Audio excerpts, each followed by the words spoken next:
Si tu penses qu'en s'installant au Paraguay, le plus compliqué, c'est d'obtenir sa résidence, tu te trompes. Le vrai défi, c'est après. Ouvrir un compte bancaire, trouver un logement, comprendre comment travailler. Et c'est là que beaucoup d'étrangers qui viennent s'installer au Paraguay font des erreurs.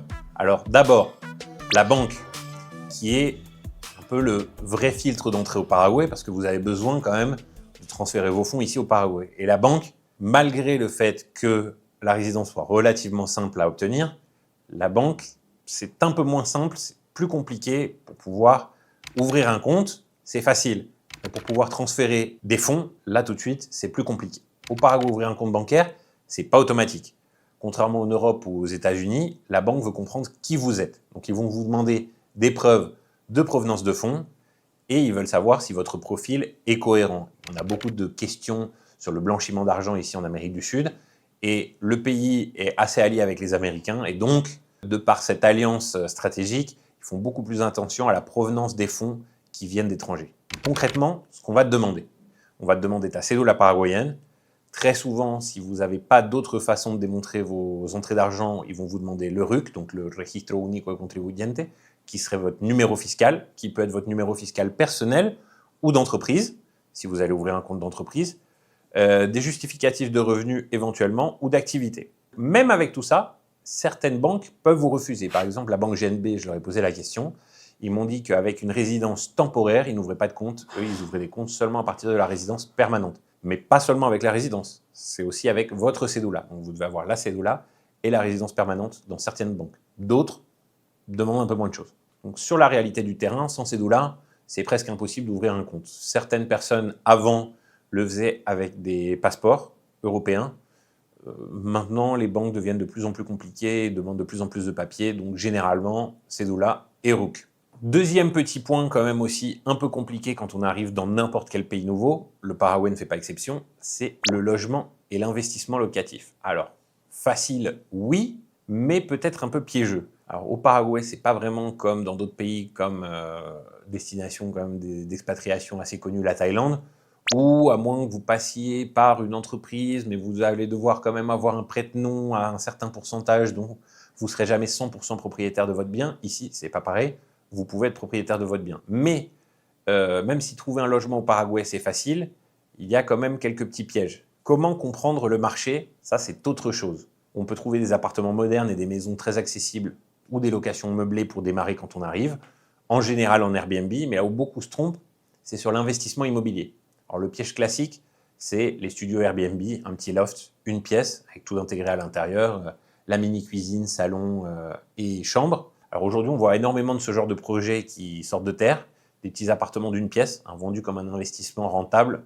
On vous dit que ça va vous donner entre 13 à 14%. La réalité en général est bien loin de ça. Peut-être que vous pouvez arriver à faire 13 ou 14%, mais si vous vous en occupez vous-même, que vous faites vous-même le nettoyage, si vous le donnez à une entreprise qui va vous le gérer et qui va s'occuper du nettoyage, les rendements baissent quand même beaucoup. Pour être honnête, on est plutôt entre 6 et 8%, c'est déjà bien.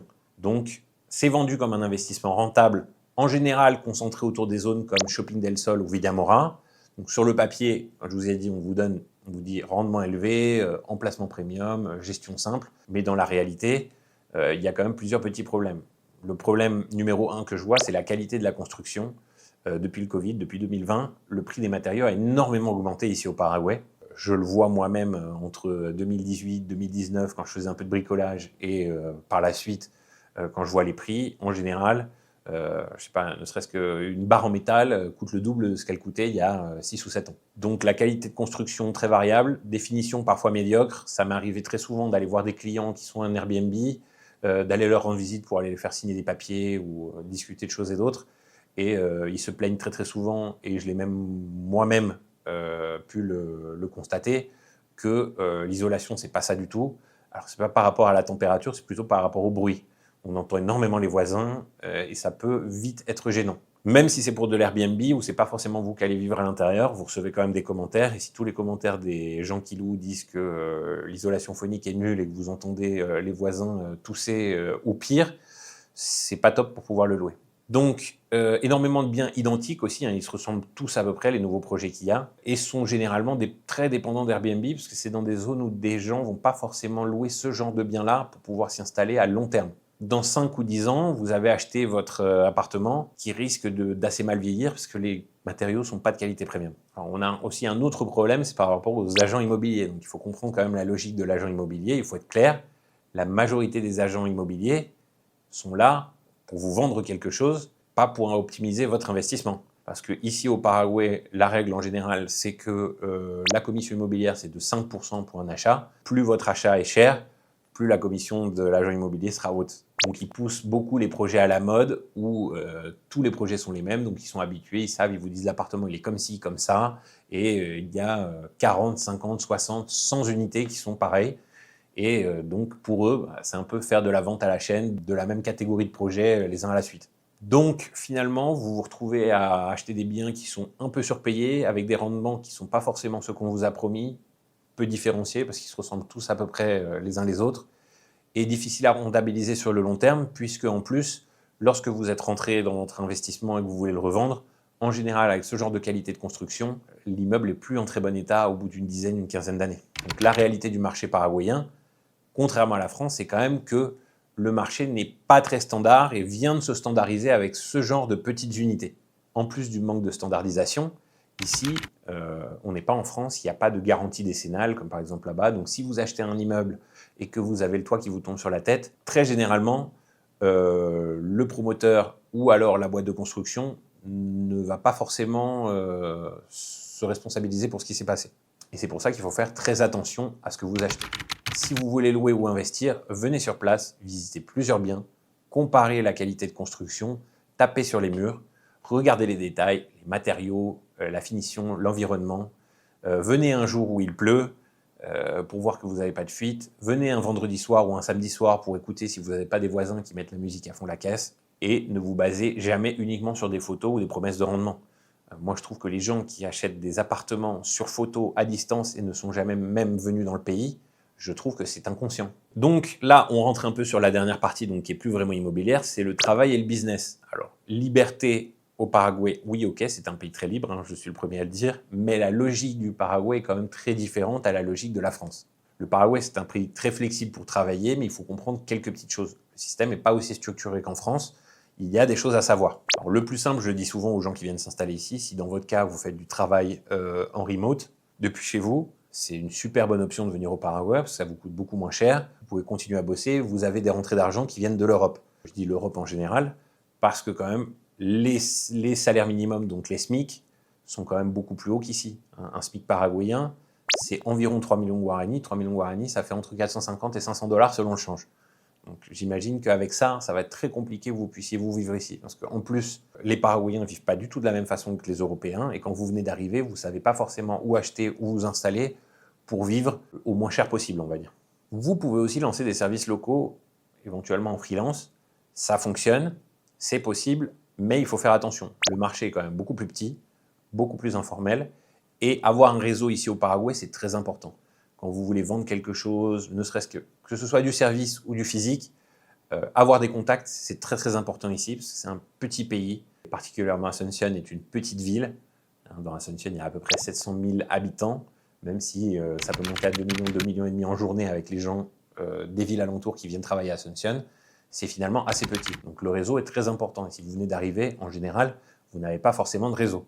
Donc, pour le business et la création d'entreprise. Alors ça, c'est très très facile ici, parce que de toute façon, en tant qu'étranger maintenant, avec les nouvelles règles qu'il y a par rapport à la résidence temporaire et la résidence permanente, pour la permanente, vous allez presque être obligé de créer une entreprise, d'avoir un RUC pour pouvoir justifier. Donc vous aurez de toute façon une entreprise. Pour faire des factures, vous demandez à votre comptable, vous pouvez soit faire des factures électroniques à travers le système Marangato, qui est le système de la CET, donc qui serait les impôts d'ici. Vous pouvez faire des factures électroniques ou alors vous pouvez faire des factures papier. Donc ça, c'est à votre choix. La création est assez rapide pour une entreprise. La fiscalité est assez légère, même si avec le temps, n'empêche que la fiscalité n'est plus ce qu'elle était il y a 20 ans. Avant, on avait à peu près une flat tax de 10% d'IVA. Avec le temps, on a rajouté un impôt sur la fortune personnelle, un impôt sur la fortune des entreprises. Donc, il faut faire attention à ces choses-là. On vous dit tout le temps, oui, c'est 10%, c'est 10%. Non, non, c'est pas vrai. C'est pas forcément 10%, c'est 10%, plus 10% sur la fortune des entreprises. Et si vous voulez vous payer après, vous êtes censé faire une facture depuis votre entreprise perso, enfin de votre unipersonnel, quoi, de votre auto-entreprise, à votre entreprise. Et là, vous rajoutez 10% d'IVA plus 10% d'impôt sur la fortune personnelle. Alors, dans les faits, vous pouvez soustraire beaucoup de vos dépenses des factures qu'on vous émet à vous de ce genre de dépenses, mais ces impôts existent. Il ne faut pas faire fi de non, c'est 10%, c'est tout. C'est pas vrai.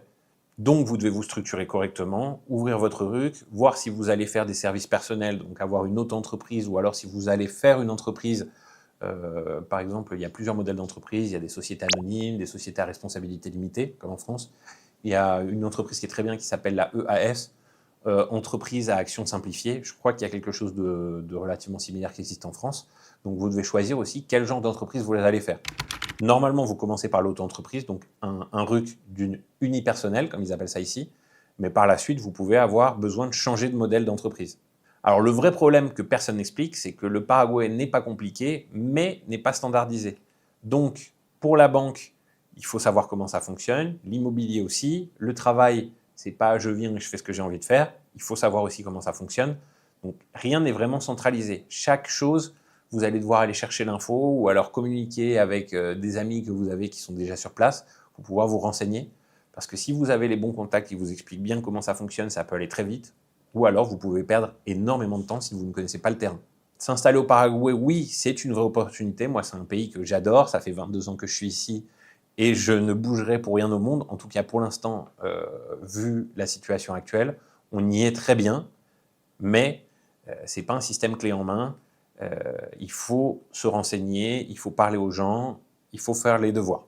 Ceux qui réussissent en général comprennent les règles, prennent le temps d'observer comment ça fonctionne pour ne pas avoir de problème par la suite.